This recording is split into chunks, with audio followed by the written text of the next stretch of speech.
Graça e paz, meus irmãos e irmãs. Ótima noite para todos, para todas. Mais uma vez é uma alegria estar junto de vocês na nossa celebração, nesse culto de domingo, nesse culto em que a gente pode celebrar ao autor e consumador da nossa fé, o nosso Senhor Jesus Cristo.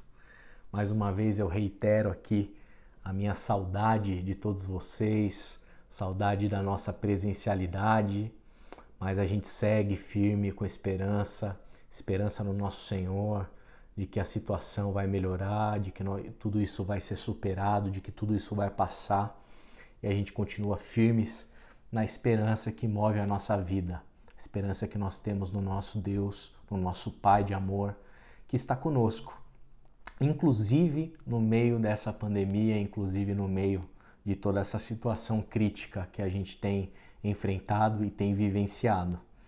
E mais uma vez eu dou as boas-vindas para vocês que estão aqui nos visitando nessa transmissão online, que estão aqui nos assistindo. Que Deus abençoe a vida de vocês, que a paz do Senhor chegue até o lar de vocês nessa noite. Também eu faço um apelo que a gente tem feito recorrentemente. Nos sigam em todas as mídias sociais, @oficialibq, no Facebook, no Twitter, no Instagram e no YouTube. Lá você vai ter acesso a todas as informações referentes à igreja, todos os nossos conteúdos, tudo aquilo que está acontecendo na vida e na dinâmica da igreja, que está mais ativa do que nunca, está se movimentando de uma maneira orgânica, trabalhando e atuando em diversas frentes nesse momento em que a gente vive de isolamento social. Então eu te convido, nos siga lá, @oficialibq, e você vai ter acesso e as informações necessárias sobre todas as nossas programações, conteúdos, todas as nossas atividades, todas as atividades que têm um único propósito, que você possa se encontrar com o Pai. A gente trabalha, a gente ora, a gente espera no Senhor, que cada ambiente, inclusive essa celebração, seja uma oportunidade para que você se encontre pessoalmente com o Pai revelado em Cristo Jesus. Eu quero ler com vocês, para a gente iniciar esse tempo nesta noite, eu quero ler primeira carta de Paulo aos Tessalonicenses, capítulo 5, de 1 a 8. E eu te convido mais uma vez a ler com as lentes do teu coração. Abra a tua alma para que a palavra de Deus fale profundamente dentro de você. Irmãos, quanto aos tempos e épocas, não precisamos escrever-lhes, pois vocês mesmos sabem perfeitamente que o dia do Senhor virá como ladrão à noite. Quando disserem paz e segurança, então de repente a destruição virá sobre eles, como dores à mulher grávida, e de modo nenhum escaparão. Mas vocês, irmãos, não estão nas trevas, para que esse dia os surpreenda como ladrão. Vocês são todos filhos da luz, filhos do dia. Não somos da noite nem das trevas. Portanto, não durmamos como os demais, mas estejamos atentos e sejamos sóbrios. Pois os que dormem, dormem de noite, e os que se embriagam, embriagam-se de noite. Nós, porém, que somos do dia, sejamos sóbrios, vestindo a couraça da fé e do amor e o capacete da esperança da salvação. Eu te convido mais uma vez a orar comigo. Pai, obrigado, Senhor. Obrigado pela tua palavra. Obrigado por esse relato que evidencia para todos nós, sem nenhuma dúvida, sem nenhum resquício de dubidade. Somos filhos da luz, somos da transparência, somos um tipo de gente que todo mundo pode enxergar, todo mundo pode ver. Somos da luz. Não andamos escondidos, não andamos nas trevas, não andamos nos ocultando mas os nossos procedimentos, a nossa forma de viver, ela pode ser iluminada, ela é iluminada. Obrigado, Senhor. Obrigado, Senhor, porque temos a Tua luz. Obrigado porque essa luz dissipa toda trevas. Ó Senhor, livre-nos de andarmos na escuridão. Livra-nos, pessoalmente, como Igreja de Cristo Jesus, de vivermos ocultos sobre uma grande sombra escura, Senhor. Mas ilumina cada passo nosso. Ilumina nossa mente. Ilumina nosso coração. Ilumina-nos. Em nome de Cristo Jesus. Amém. Amém e amém.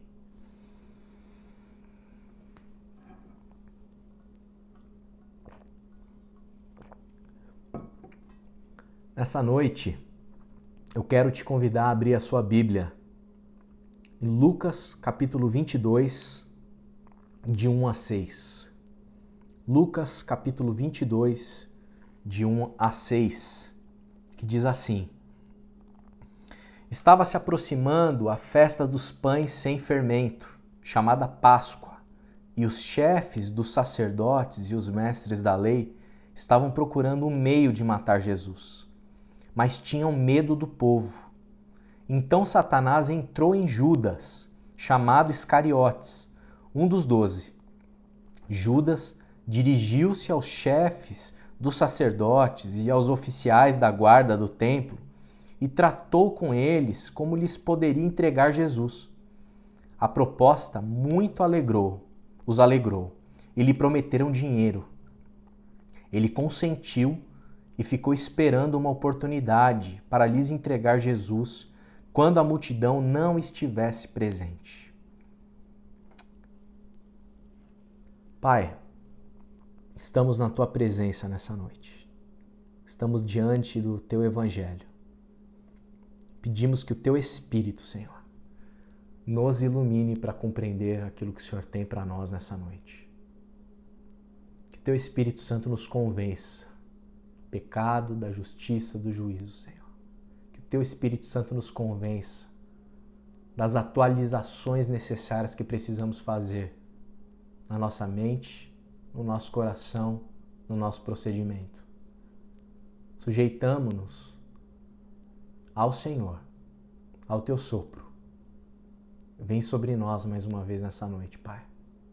É o que eu te peço humildemente, em nome de Cristo Jesus. Amém, amém e amém.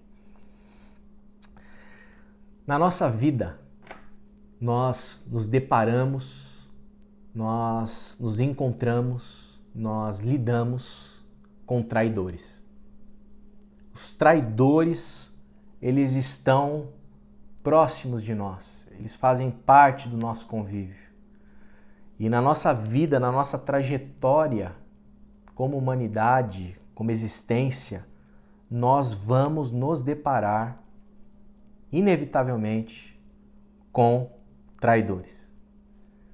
Quem são os traidores? O traidor, ele é quem caminha conosco. O traidor é alguém que está junto da gente.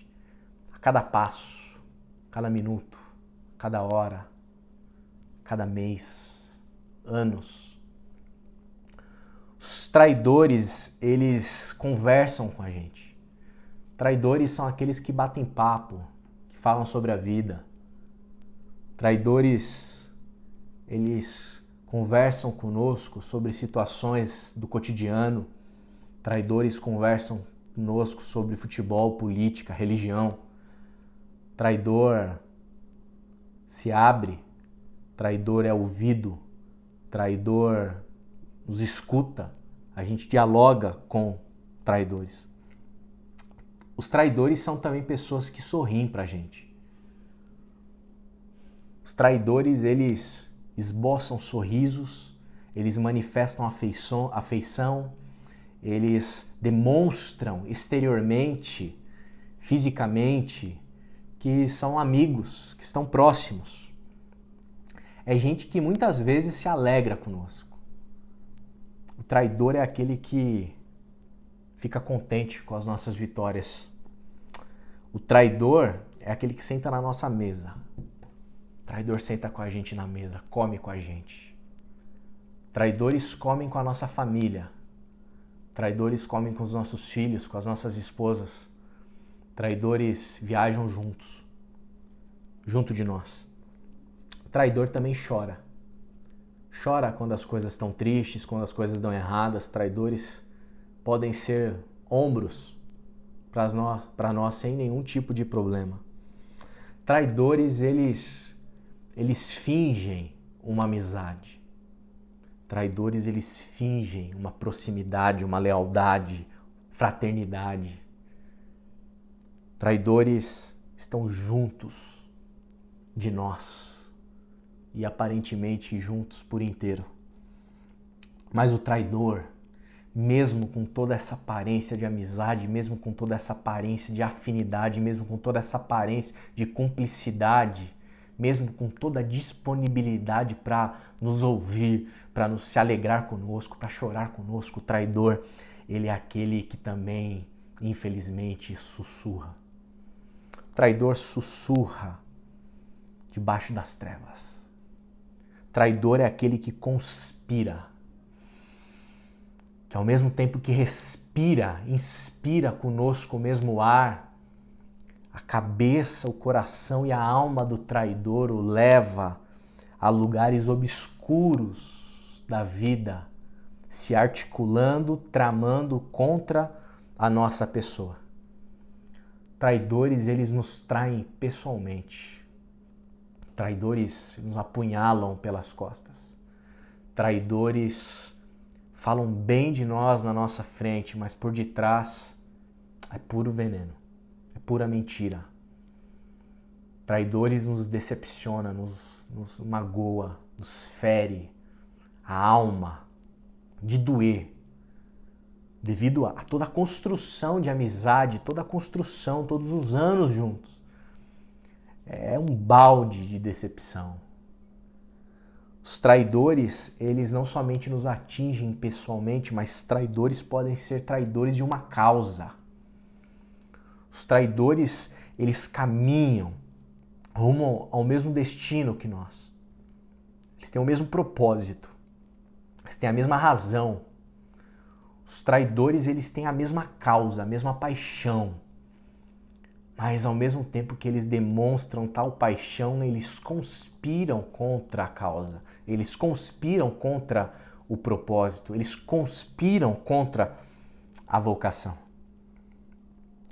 E Jesus, experimentando todo o amargor que a vida tem para oferecer, ele também experimentou a realidade do que significa ser traído e conviver e caminhar junto de um traidor. Jesus teve um traidor no seu grupo. Dentre os 12 discípulos escolhidos, um deles era um traidor. Um deles era este que conspirava. Marcos, capítulo 3, verso 14, fala pra gente que Jesus escolheu os 12, né? Os designando como apóstolos. E Marcos 3, 19 diz que um deles era Judas Iscariotes, o que o traiu. E Judas, ele conviveu com Jesus. Judas caminhou com Jesus. O seu ministério todo, 3 anos aproximadamente caminhando com Cristo, caminhando com o sinal de Deus para o mundo, caminhando com o Salvador, caminhando com o Príncipe da Paz. Judas desfrutou de almoço, de janta, de comida, de sentar-se à mesa com Cristo. Judas desfrutou da convivência de Jesus, do papo de Jesus, do olhar de Cristo. Judas foi testemunha ocular de tudo aquilo que Cristo fez, de toda a manifestação de graça, de amor, de misericórdia da parte do Senhor para com quem ele conviveu. Judas desfrutou da presencialidade. Judas não estava em isolamento social em relação a Cristo. Muito pelo contrário, ele desfrutou ali de intimidade com o Senhor. Judas era tão íntimo que na noite em que ele trai Jesus, o texto de João, capítulo 18, verso 2 diz: Judas, o traidor, conhecia aquele lugar, o lugar da traição, o lugar em que a traição ocorreria, lá no Monte das Oliveiras. Porque Jesus muitas vezes se reunira ali com os seus discípulos. O lugar em que a traição ocorre, o palco da traição, é um palco conhecido de Judas, porque Judas tinha ido para lá muitas e muitas vezes a pedido, a convite do próprio Cristo, que se reunia ali com seus discípulos, quem sabe para conversar, para falar sobre o reino, para falar sobre as boas novas, para falar sobre aquilo que estava no seu coração. Judas, provavelmente naquele lugar em que ele trai o Cristo, é o mesmo lugar muito conhecido dele, em que muitas vezes ele, quem sabe, orou com Jesus. Manifestou esse ato de profunda intimidade com o outro, que é a oração. Quem sabe, conforme ele adentrava aquele lugar, ele observava os cantos, os lugares em que ele, quem sabe, dobrou seus joelhos, em quem sabe ele esteve ali e resgatou na sua memória muitos e muitos momentos com Jesus e com os demais discípulos. Judas, ele traiu Jesus por causa de 30 moedas de prata. Mateus 26, 14 a 16 diz que um dos 12, chamado Judas Iscariotes, ele se dirigiu aos chefes dos sacerdotes e lhes perguntou: o que me darão se eu entregar a você, se eu o entregar a vocês? E eles lhe fixaram o preço de 30 moedas de prata.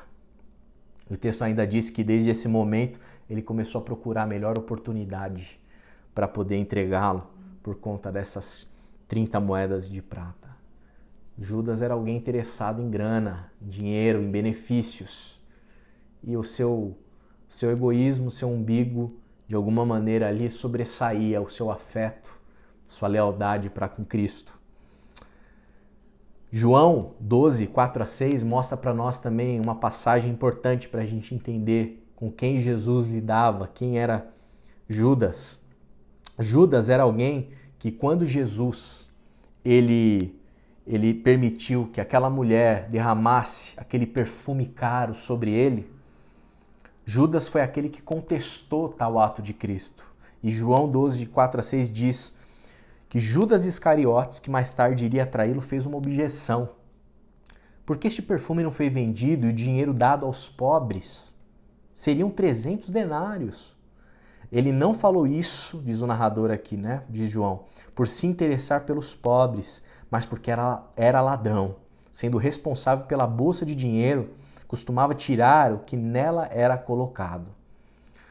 Judas, o traidor, era alguém que tinha falas piedosas. Puxa, para que desperdiçar esse perfume? Vamos dar aos pobres, Jesus. Mas ele conspirava, porque ele queria o dinheiro na bolsa.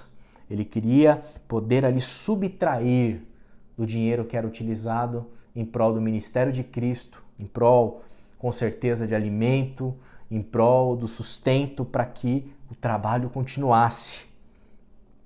Judas, ele tinha uma aparência aqui de piedade. Judas era alguém que falava bonito, se colocou ali: vamos dar esse dinheiro aos pobres, Jesus. Vamos dar esse dinheiro, porque são quase 300 denários, para que desperdiçar isso? Ele tinha uma pompa, ele era visto como paladino da verdade. E aqui cabe toda a nossa atenção a quem são os traidores. Traidores falam bonito. Traidores têm aparência de bons ideais. Traidores são os donos da verdade, da ética, da moral, da justiça. Cuidado, cuidado. Podem ser traidores. E por fim, a gente sabe que Cristo foi entregue, como a gente leu no texto de início, entregue pelo próprio Judas aos sacerdotes. E sabemos que a partir dali, daquele palco, daquele lugar especial para Cristo e seus discípulos, lugar em que Judas conhecia, que Judas sabia muito bem onde era, daquele lugar Jesus fora levado para passar ali horas até chegar ao momento da crucificação. Como lidar com traidores? Como lidar com gente que é traidora, com gente que conspira? E essa é uma pergunta difícil pra gente. Saber lidar com gente que trai, com gente que conspira, com gente que é traidor, que é traidora. A gente é facilmente levado diante desse tipo de gente a ser movido por uma carnalidade que é quase que justificável, porque, puxa vida, me traiu. E quando a gente olha para as possíveis possibilidades de como lidar com um traidor, a gente tem algumas possibilidades dentro dessa perspectiva bastante carnal, bastante humana, no mau sentido da palavra. A gente pode, muitas vezes, agir de uma maneira maquiavélica, né? Como Maquiavel bem colocou lá no Príncipe. Existe gente que entende que diante de traidores, de gente que está conspirando, a gente tem que usar praticamente de uma tática de guerra. E a tática de guerra é o seguinte: ao invés de você ter os seus inimigos distantes de você, tenha eles mais próximos de você, para que você tenha condição ali de lidar politicamente com eles e gerir bem os traidores para que eles não venham a causar dano. Então, uma possibilidade para a gente lidar com gente que trai é a gente se articular e a gente se colocar dentro de um lugar em que as táticas de guerra são empregadas para que a gente tenha esses traidores bem próximos de nós e de uma maneira maquiavélica a gente consiga gerir bem o risco que a traição desses traidores pode nos afetar. Em um segundo lugar, a gente, quem sabe, poderia simplesmente ignorar, desprezar, desdenhar. Uma vez que eu sei quem é o traidor, eu desprezo, eu ignoro, eu finjo que não existe, eu finjo que não é comigo. Eu finjo que não existe. Eu finjo que não é humano. Eu finjo que é alguém que não faz parte mais da existência. Eu elimino mentalmente o traidor. Essa é outra maneira bastante agressiva, bastante carnal, bastante contrária a todo o espírito do amor, o desprezo, o desdém. Ignoro o traidor. Em terceiro lugar, uma terceira possibilidade é atacar. Uma vez que eu identifiquei quem é o traidor, eu ataco, eu agrido, eu violento, porque me traiu, porque me agrediu, me violentou. É olho por olho, dente por dente. Me deu um tapa, eu não dou a outra face, eu dou outro tapa, mais forte, para derrubar. Porque traidor tem que derrubar, tem que eliminar. Então é a violência. Não é nem tática, nem o desdém, mas é a violência com violência. Essas são algumas possibilidades para a gente lidar com os traidores. Mas quando nós olhamos para o Evangelho, olhamos para Cristo e a gente observa a maneira como ele lidou com Judas, nós temos várias lições para tirar disso. A primeira delas é que quando a gente observa o traidor, a gente tem que entender que a nossa luta, a nossa guerra, não é contra a carne e contra a sangue. O texto de Lucas 22:3 e em outros trechos de outros evangelhos vão dizer o seguinte, que então Satanás entrou em Judas, chamado Iscariotes, um dos 12. Por detrás desse traidor, dessa intenção maléfica, dessa maldade, e aqui obviamente a gente não pode eliminar pelo fato de Judas estar sujeito a Satanás, a responsabilidade do homem Judas Iscariotes, mas o fato é que quando a gente lida com o traidor, a gente não está lidando simplesmente com alguém que é de carne e osso, está simplesmente nos agredindo e a gente tem que lutar contra alguém de carne e osso. Judas aqui ele está influenciado por Satanás. Satanás ele entra em Judas. Então a nossa luta não é contra Judas, não é contra os traidores. Existe uma luta que transcende a aparência da luta humana, da luta carnal, onde o sangue escorre. Nossa luta não é contra homens. A nossa luta é contra principados, potestades. Em Efésios 6, de 11 a 12, o apóstolo Paulo diz: vistam toda a armadura de Deus para poderem ficar firmes contra as ciladas do diabo, Pois a nossa luta não é contra pessoas, mas contra poderes e autoridades, contra os dominadores deste mundo de trevas, contra as forças espirituais do mal nas regiões celestiais. A nossa luta não é contra um traidor. A luta de Jesus não é contra Judas. A luta de Jesus é contra um espírito maligno que rege todo o sistema mundano. A luta de Jesus não é contra a pessoa de Judas Iscariotes. A luta de Jesus é contra esses principados, esses poderes, essas autoridades, esse sistema corroído e mundano que leva alguém a desprezar a beleza do Evangelho, a beleza do Cristo por 30 moedas de prata.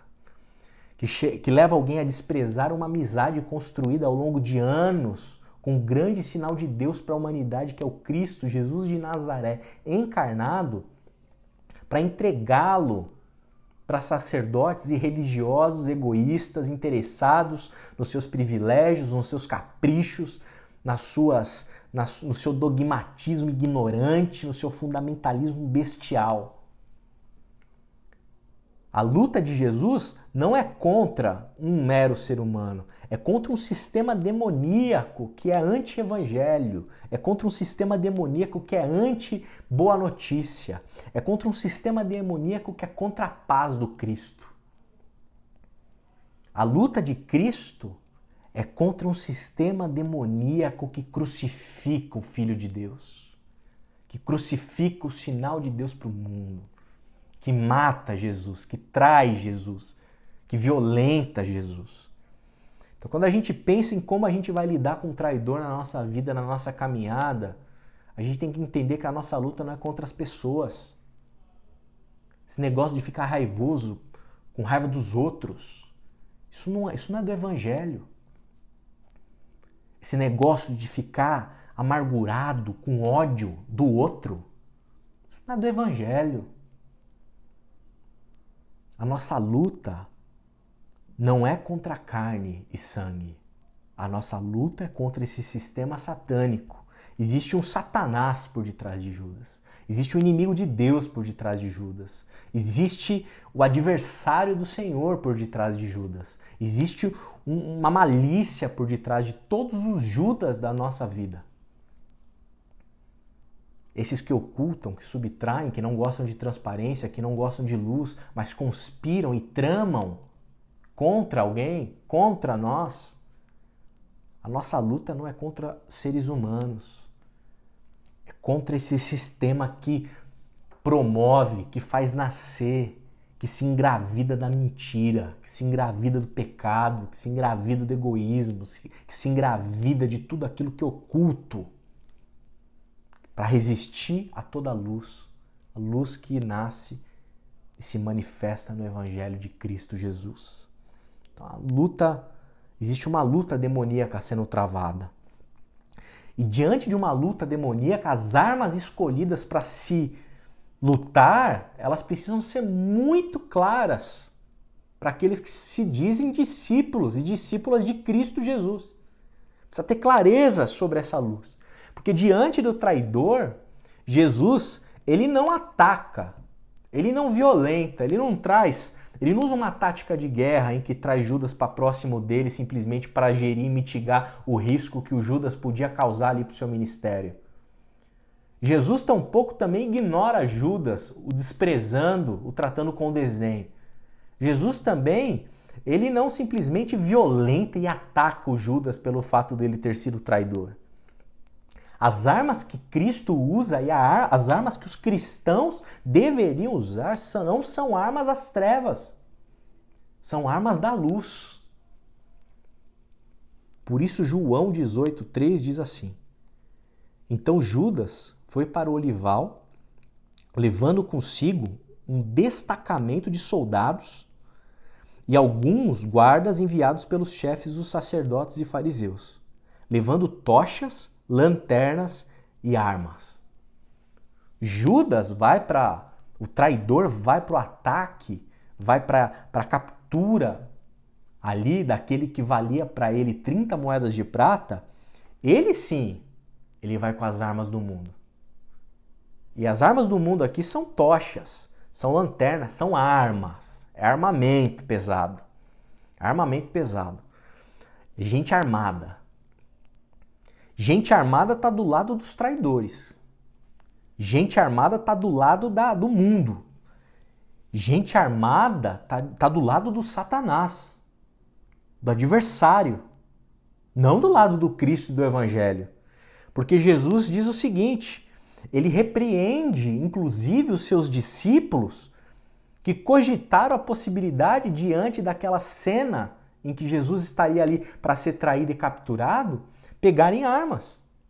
Pedro, inclusive, ele tira ali a sua espada e ele corta a orelha direita do servo do sumo sacerdote chamado Malco. João 18:10 diz assim: Simão Pedro, que trazia uma espada, tirou-a e feriu o servo do sumo sacerdote, decepando-lhe a orelha direita. O nome daquele servo era Malco.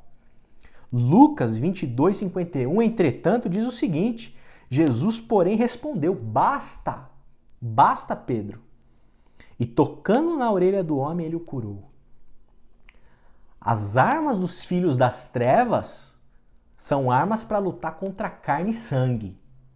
As armas dos filhos das trevas decepam orelhas. As armas dos filhos das trevas são armas de fogo. Agora, as armas dos filhos da luz não são as armas de Satanás. As armas dos filhos da luz não se manifestam e não são colocadas à disposição dos filhos da luz. As armas dos filhos da luz, conforme a gente percebe aqui, é a cura. Jesus, vendo ali que Pedro havia decepado a orelha do Malco, Jesus vai e a cura. Os filhos da luz são da cura, são da restauração, são da bênção, são da paz, são do amor, são da misericórdia. Não são do fogo, do ódio, do armamento pesado. Filhos da luz não andam por aí com tochas e armas para trair o outro. Os filhos da luz são os que são traídos. Os filhos da luz são os que repreendem os filhos da luz mais esquentadinhos que querem também pegar em armas, dizendo para eles: olha, nós não jogamos esse tipo de jogo. Nós do Evangelho estamos em outro lugar. É outra mentalidade, é outra disposição. As armas, portanto, dos filhos da luz não são armas de trevas. A gente não lida com traidor violentando. A gente não lida com traidor batendo. A gente não lida com traidor agredindo. Jesus também, quando tem que lidar com o traidor, e nós sabemos que quando a gente tem que lidar com um tipo de traidor, é muito complicado, porque lidar com traidores cansa. Lidar com traidores desgasta. A gente fica cansado, a gente fica exausto de ter que lidar com gente que conspira. Jesus, porém, ele, mesmo com o desgaste, não há nenhuma perda de propósito. O propósito de Cristo continua intacto. Eu e você, a gente vai ter que lidar com traidores na vida. Mas quando a gente lida com os traidores, a gente não pode deixar que o desgaste que isso nos cause seja superior ao propósito da nossa vida. E o propósito da nossa vida é o anúncio do reino e do evangelho. E Jesus não desiste da missão dele, mesmo diante do traidor. João 18:11 diz assim: Jesus, porém, ordenou a Pedro: guarde a espada. Acaso não haverei de beber o cálice que o Pai me deu? Cristo está convicto da missão dele. Cristo está convicto do relacionamento que ele tem com o Pai. Cristo está seguro de si mesmo, do propósito da vida dele, do objetivo de vida dele. Cristo, portanto, aqui ele não manifesta nenhum tipo de insegurança. Ele não é alguém que fica afetado diante da conspiração ao redor dele. E é interessante que muitas pessoas, quando sofrem algum tipo de conspiração e são atacadas, a insegurança muitas vezes os leva a um tipo de contra-ataque raivoso, a um contra-ataque violento, como Pedro manifestou aqui, tirando a espada para cortar a orelha do Malco. Mas Jesus, ele não perde do horizonte dele o propósito, o sentido, o evangelho, a missão, salvar a humanidade. Ele foi enviado pelo Pai para salvar a humanidade. Ele não perde isso do horizonte dele. Por isso que ele diz: acaso não haverei eu de beber do cálice que meu Pai me deu, Pedro? Guarda a tua espada. Jesus está seguro disso. Jesus não vai admitir que ele entre no jogo. E é interessante que em João 18 também, de 4 a 5, ele diz assim: Jesus, sabendo tudo o que lhe ia acontecer, saiu e lhes perguntou para aqueles que estavam ali procurando onde estava o Cristo ali para traí-lo. Jesus, ele vem e se manifesta para todos eles, para todos os traidores e para o traidor ali, Judas. A quem vocês estão procurando? A Jesus de Nazaré, responderam eles. Sou eu, disse Jesus. E Judas, o traidor, estava com eles. Jesus não entra num jogo, não tenta se proteger, não tenta se articular contra traidor. Jesus, ele sabe qual é o propósito dele, ele está firme no propósito dele. Vocês estão procurando quem? Jesus de Nazaré, sou eu, tô aqui. Guarda a tua espada, Pedro, eu tô aqui. Vocês estão procurando a mim? Eu tô aqui, Judas. Ele não manifesta amargura em relação ao relacionamento que ele tinha com Judas. Ele parece extremamente bem resolvido consigo mesmo, como eu disse.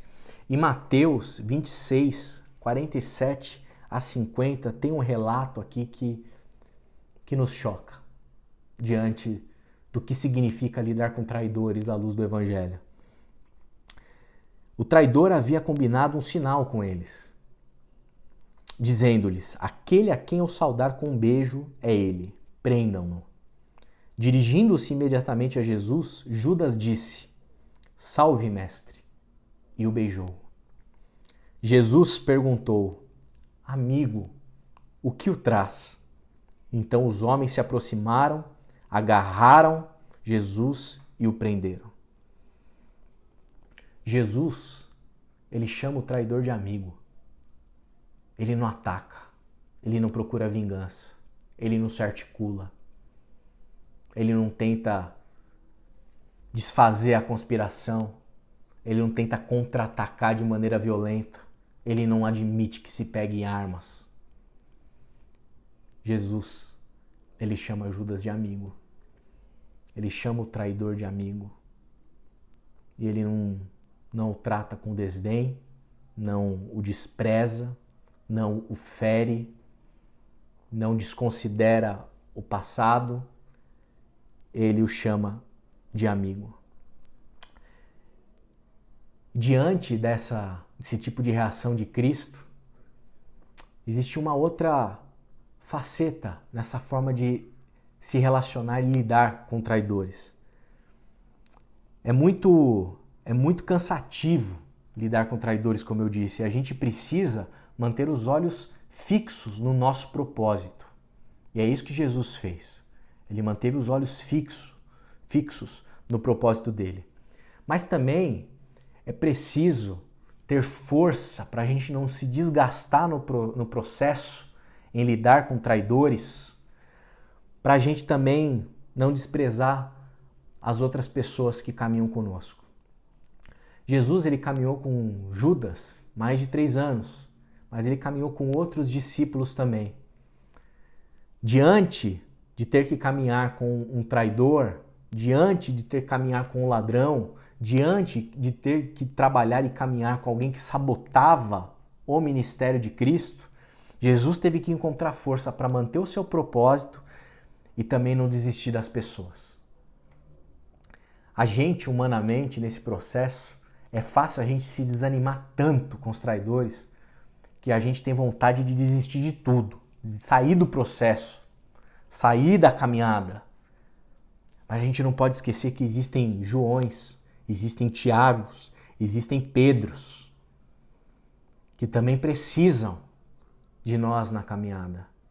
E que o fato de entre eles haver um traidor não pode desabonar ou implodir todo o projeto do reino para com as outras pessoas. Às vezes na sua caminhada você vai encontrar Judas, às vezes dentro da igreja, dentro da sua família. Mas existem outras pessoas ao seu redor. Eu, como pastor, vou me deparar com traidores. Mas existem outras pessoas ao meu redor. E se eu me desanimar por conta de um traidor, outras pessoas vão ser afetadas pelo meu desânimo. Mateus 17:1 diz assim, que Jesus tomou consigo Pedro, Tiago e João e os levou em particular a um alto monte. Jesus, mesmo tendo no seu grupo um traidor, ele nunca deixou de ter o seu Pedro, o seu Tiago e João.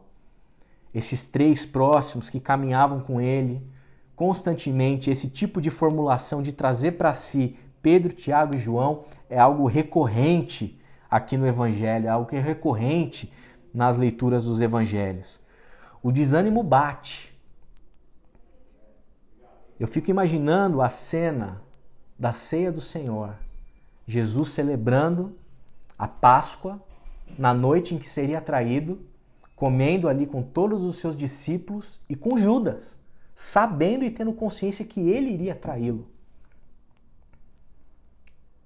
Mas Jesus, ele encontrou força para olhar para o seu propósito e para olhar também para os outros discípulos. O fato do traidor estar comendo à mesa não foi motivo, não foi um motor que fez Jesus sair da mesa. Jesus permaneceu na mesa, inclusive com o traidor, inclusive vindo a lavar os pés dos discípulos e do traidor. João 8:8 diz: já disse a vocês que sou eu. Se vocês estão me procurando, deixem ir embora estes homens. Jesus, ao lidar com o traidor e com os traidores que conspiravam contra ele, contra aqueles homens ferozes, armados contra Jesus, ele ainda, aqui em João 18:8, ele ainda pede para proteger os outros amigos, os outros discípulos dele. Se vocês estão me procurando, deixem ir embora estes homens, os homens que estavam com ele, os discípulos dele. E aqui a gente tem uma grande lição. Diante dos traidores que se deparam na nossa vida, que cruzam o nosso caminho, não deixe que eles desanimem você na sua caminhada. Não deixem que os traidores te desanimem na sua caminhada de fé. Não deixem que os traidores te desanimem no seu fôlego para viver o Evangelho. Não deixem que os traidores o desanimem para que você comprometa os propósitos de Deus para a sua vida, os propósitos do reino, os propósitos do Evangelho, a causa do reino de Deus e a causa do Evangelho. Não deixem que os traidores te desanimem ao ponto de você se esquecer que tem mais gente para ser discipulada. Não deixe que o risco de algum discípulo se tornar um traidor te impeça de discipular. Não deixa que o risco de um discípulo se tornar um traidor te iniba de investir naquela vida. Continue investindo, continue semeando, continue trabalhando, continue pregando, continue anunciando. Não deixa que a chama do Evangelho se apague na sua vida, porque existem traidores no nosso meio. Que a chama do Evangelho continue a arder, a queimar na sua vida, dentro de você, no seu ânimo para trabalhar, para servir o próximo, para discipular, para caminhar com Joões, para caminhar com Pedros, para caminhar com Tiagos, com pessoas ali que estão sendo preparadas, que estão recebendo de amor, graça, misericórdia, instrução. Não deixe que os traidores acabem com o seu ânimo, porque ele não acabou, o traidor não acabou com o ânimo do Cristo. Até o último minuto ele esteve preocupado em proteger os seus, em guardar os seus, em não desistir dos outros, das pessoas, e inclusive não desistir da humanidade. porque ele sabia que aquela cruz tinha um propósito de salvação para todos nós. A verdade é que sempre haverão Judas. Sempre existirão os traidores. Eles sempre estarão próximos de nós. Sempre estarão próximos de nós e de maneira disfarçada, camuflada. Não tem como eliminar do nosso meio, do nosso convívio, os Judas, os traidores. E não é a nossa intenção, à luz do Evangelho, querer eliminá-los.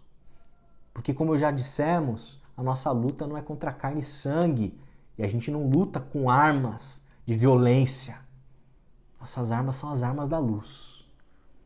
E quem sabe até mesmo os traidores, nosso coração se rompa de esperança por conversão. Não tem como eliminá-los. Mas a gente tem como entender o seguinte, que a gente precisa lutar contra as forças malignas que agem contrárias a esses que boicotam o Evangelho. Precisamos trabalhar com as armas da luz, sem querer pegar em armas, sem querer pegar em espadas para dissecar os outros. A gente não pode se esquecer do nosso propósito, que é o Evangelho, é o reino de Deus. Isso não pode sair do nosso horizonte nunca. E a gente também não pode desanimar ao ponto de perder de vista que o importante são as pessoas. Que embora haja um Judas na nossa mesa, existe o Tiago, existe o João, existe o Pedro, existe o André, existem outros. Mateus, capítulo 10, verso 16, diz o seguinte: eu estou os enviando como ovelhas entre lobos. Portanto, sejam prudentes como as serpentes e simples como as pombas.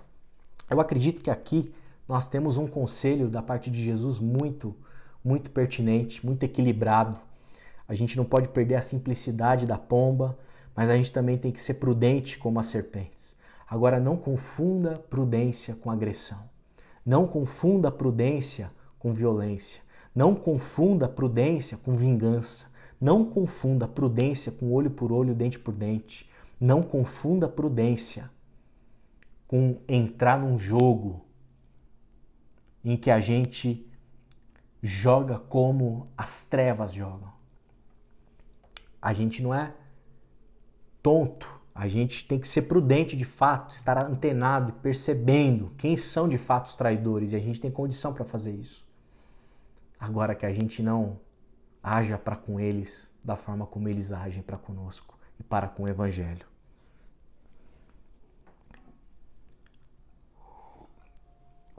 Eu faço um apelo aqui, em primeiro lugar, aos traidores.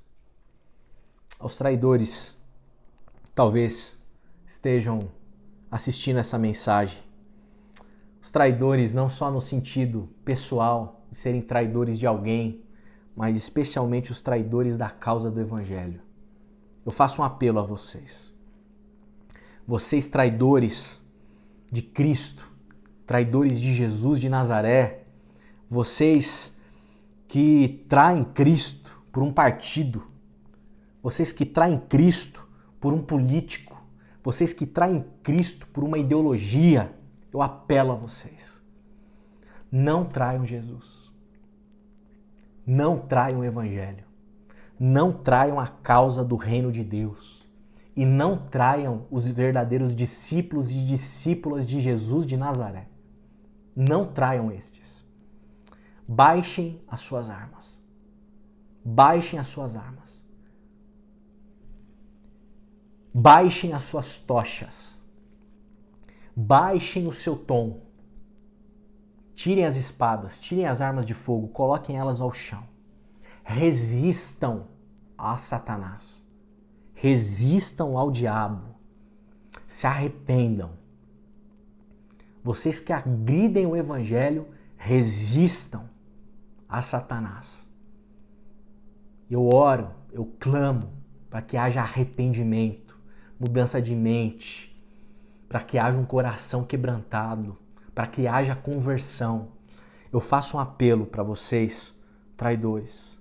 Eu faço um apelo também àqueles que quem sabe estão nesse momento sendo a resistência estão se sentindo traídos. É difícil a caminhada. Dá vontade de desistir, dá vontade de jogar tudo pro alto por conta dos traidores. Dá vontade de esquecer de tudo, porque o desânimo é enorme, a angústia na alma é enorme. Exteriormente a gente se desgasta, interiormente a gente se desgasta também. Mas não desista, não desista. Entenda que a nossa luta é contra Satanás, é contra as forças demoníacas que regem todo esse sistema e essa lógica mundana. As nossas armas não são armas das trevas, mas são armas da luz. Não perca de vista o seu propósito, o propósito do Evangelho. E não se esqueça das pessoas. Continue resistindo. E eu deixo aqui a oração de Cristo, de Lucas capítulo 22, verso 42, que diz o seguinte: Pai, se queres, afasta de mim este cálice. Afasta de mim este cálice. Afasta de mim este cálice. Contudo, não seja feita a minha vontade, mas a tua. A minha oração para você é para que você não desanime. É para que você se encha de esperança. Tem dificuldade no caminho. Tem traidores no caminho. Tem trevas no caminho. Tem Satanás no caminho. Mas as nossas armas são as armas da luz. As nossas armas são as armas da bondade, do amor, da misericórdia, da graça. E a gente vai vencer. A gente vai vencer. A nossa esperança está no nosso Senhor Jesus, aquele que venceu a morte. A nossa esperança está no Evangelho. E com essas armas da luz não tem trevas que resista. Uma igreja que se imune com as armas da luz não tem inferno que resista. Uma igreja que está armada com as armas da luz, o capacete da salvação, couraça da justiça, escudo da fé, espada do Espírito, sandálias do Evangelho, não tem quem resista. Persevere, persevere e fique firme em guardar o Evangelho, em guardar o teu coração contra os traidores, contra todo tipo de ataque que nós possamos enfrentar. Porque o Evangelho e a causa do Evangelho é maior. É maior do que toda tentativa das trevas de calar a boca dos filhos da luz. Te convido a orar comigo nesse momento. Pai, estamos diante do Senhor e te agradecemos porque aprendemos com o nosso Mestre como é enfrentar um traidor. E desde já te colocamos diante do Senhor, Pai, todos os que conspiram contra o teu Evangelho, todos os que conspiram contra a luz, todos os que conspiram contra Cristo e seus discípulos. Pai amado, que haja conversão, que haja iluminação do teu Espírito, que haja convencimento de que o amor vence. Peço por aqueles que se posicionam do outro lado nesse momento, Deus. Que o Senhor nos encha do teu Espírito Santo. Que o Senhor nos conceda a graça e a paz. Que o Senhor nos dê paz, Senhor, para viver a vida cristã. Que o Senhor nos dê discernimento. Que a gente possa ser prudente como as serpentes, mas nunca perdermos a simplicidade das pombas. Que a gente use as armas da luz e que a gente tenha toda a segurança para chamar os traidores de amigos, para que a gente tenha toda a segurança para não tirar a espada para cortá-los, para agredi-los, para violentá-los, mas que a gente possa resistir na paz que compete aos teus filhos, Senhor. Ó Senhor, haja no nosso meio, haja na nossa vida, haja no nosso interior, nos dá discernimento. É o que nós te pedimos humildemente em nome de Cristo Jesus. Amém, amém e amém. Eu quero nesse momento compartilhar com vocês alguns avisos e temos algumas notícias dos últimos dias tristes, da última semana. Temos alguns irmãos que estão contaminados com a Covid-19, com o coronavírus, e estão passando por esse processo de enfermidade. Lembro aqui o Alexandre, o risco também da família dele estar contaminada, a Aninha passou mal também alguns dias, vamos orar por eles. Família do Adilson, da Tânia, também eles estavam com sintomas, o teste ainda não tinha saído enquanto essa gravação acontecia, mas que a gente possa se lembrar deles em oração. O Eli foi testado positivo, ele passou a última madrugada em um processo em busca ali de um leito, parece que ele já está internado, hospitalizado, e que a gente possa orar pelo nosso irmão, para que ele se sinta próximo de Deus nesse momento, orar pela família, Simone, os meninos, que vão ficar afastados do Eli, né, diante dos protocolos médicos. Graças a Deus o Eli conseguiu encontrar ali um hospital com leito disponível, embora tenha demorado um pouquinho, conseguiu. Que a gente possa interceder por esses nossos irmãos, para que Deus derrame cura sobre a vida deles e que todos nós possamos continuar clamando por toda a comunidade de Jesus em Quitaúna, continuar clamando por toda a sociedade que está lutando e enfrentando essa pandemia, e para que a gente também não se esqueça de orar pelas nossas autoridades, para que continue iluminando a mente delas, para que as melhores decisões sejam tomadas, para que haja leito para todo mundo que precisar diante dessa dura enfermidade que a gente tem enfrentado como raça humana, né? Porque é uma questão de cunho global. Trago aqui uma palavra em relação ao fundo de distribuição de recursos do Ministério IBQ Social. Temos já um recurso que foi doado por muitas pessoas. Eu aqui faço mais um apelo a você, que você, além do seu dízimo, da sua oferta, que você faça isso com toda alegria no teu coração, mas que você também possa ofertar para esse fundo com alegria, tendo em mente que o dinheiro arrecadado aqui vai ser revertido para compra de comida, medicamentos, roupa e quem sabe até pagamento de contas, se for necessário, e dentro dos critérios que a equipe de ação social está utilizado para poder gerir esse recurso. Que você invista lá, que a gente faça esse dinheiro girar. A gente sabe que todo mundo vai ficar mais pobre por conta do recesso econômico. Agora, quem vai ficar um pouquinho mais pobre, mas ainda tem condição, tem alternativa, tem como se sustentar, tem como comprar alimento, deixar a despensa farta o suficiente ali para sua casa, e tem ainda como partilhar, como distribuir, invista nesse fundo. É o momento, gente, da gente ser solidário, é o momento da gente ser generoso, é o momento da gente dividir, para que mais e mais pessoas possam ter, porque alguns vão ser afetados drasticamente e vai faltar, e vai doer, e a gente precisa se mobilizar para a gente não deixar ninguém passando necessidade nesses tempos. E se você, porventura, é alguém que precisa, me procure a Jaque, procure o Carlos Leite.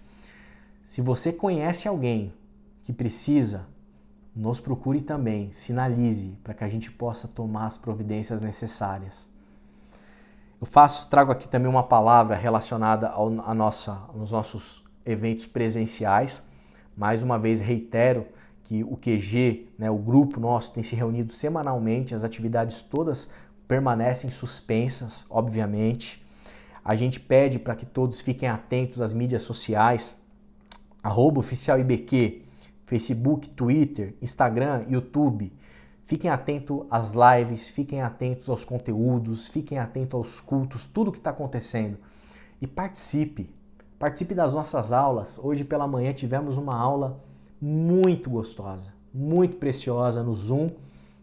E eu te convido, Fique atento no grupo da igreja, lá você recebe o link do Zoom para poder acessar e participar conosco de um tempo precioso de conversa, de reflexão teológica, de instrução.